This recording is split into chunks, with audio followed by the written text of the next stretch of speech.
这个天是一天比一天凉了，也该给自己上点取暖的手段了，比如涮个火锅什么的。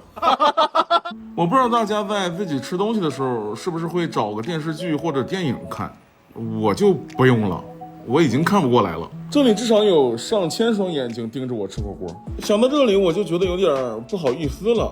我自己在这吃，是不是也给他们来点温暖吧？虽然我们山东的降温没那么恐怖，但是也该考虑给他们保暖了。而加热棒这个东西呢，我用过的多了不说，20-30个品牌还是有的，但是我给大家推荐过的寥寥无几，要么华而不实，要么不太稳定。但是有这么一款产品，除了它的功率可选范围有限之外，其他方面没啥毛病。扇老孙一棒！这个就是车朗的黑神不对，是小黑管加热棒。先听我说它的缺点，它没有任何能让它看起来高级的功能，但是它有金箍棒一样的特性。看看我收到的时候啥样吧。我打开之后都懵了，以为它碎了，但是晃了晃没听见碎渣的声音。拿出来一看，确实很刚，屁水没有。别说是裂痕了，连个划痕都没有啊！不用试了，没事，它没碎就行啊。快递小哥还是很负责任的，非让我插上试试，坏了的话他赔。大家如果遇到这样的情况，如果不放心，可以拒收补发。我们继续，当然不是继续吃火锅。这款加热棒从外观上就能看到它极其的简单，但是又极其的可靠。总有朋友担心那些没有保护套的加热棒会烫伤鱼，只要你的鱼不傻，它烫不伤。外部的石英管强度刚才也都看到了，内部的填充是氧化镁，它能做到1秒速热，中间包裹着镍镉合金的加热丝，使用起来非常持久。而且它还内置了双控温系统，不光是保证了它的准确性，还能防止过温煮鱼。而且它还是一款淡海水通用的。